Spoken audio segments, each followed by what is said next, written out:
Mulhouse, un chantier de construction. Ici, le gros œuvre est assuré par la société Scherberich, une entreprise de 200 personnes qui a recours aux formations en alternance, comme la plupart des entreprises de ce secteur.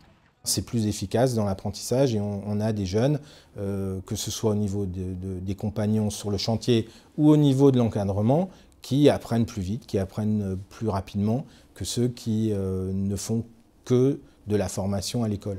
Jonathan est apprenti maçon sous contrat d'apprentissage en première année de brevet professionnel.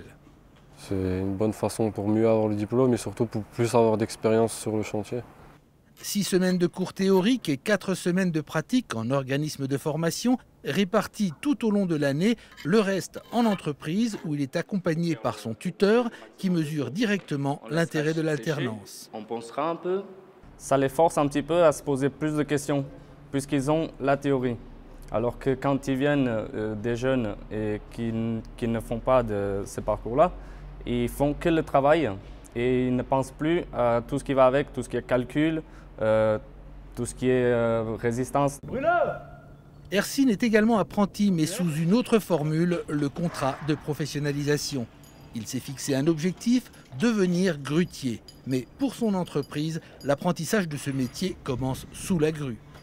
Aujourd'hui, il est apprenti maçon-coffreur. Tous les 2 mois, il passe une semaine de formation à l'AFPA, une formule qui correspond bien à ses attentes. Avec ce genre de contrat, on accède plus rapidement à la vie du travail. Et c'est plus rapide, c'est plus encourageant. D'ici 2 mois, avec son diplôme en poche, il intégrera une école de grutier, une formation financée par son entreprise. Ce parcours a été élaboré avec un DIBAPT, un groupement d'employeurs pour l'insertion et la qualification, véritable organisme de ressources humaines au service des entreprises. C'est là où on intervient pour mesurer, pour analyser les postes, pour mesurer l'écart entre les personnes qui sont sur le marché de l'emploi et ce besoin de compétences et combler cet écart par de la formation. Donc c'est vraiment ça la plus-value, c'est que on a un meilleur recrutement, on a une meilleure formation et on a plus de jeunes insérés dans nos entreprises. Pour les apprentis, ce partenariat d'accompagnement s'inscrit dans la durée, un dispositif qui offre les meilleures perspectives pour une évolution future.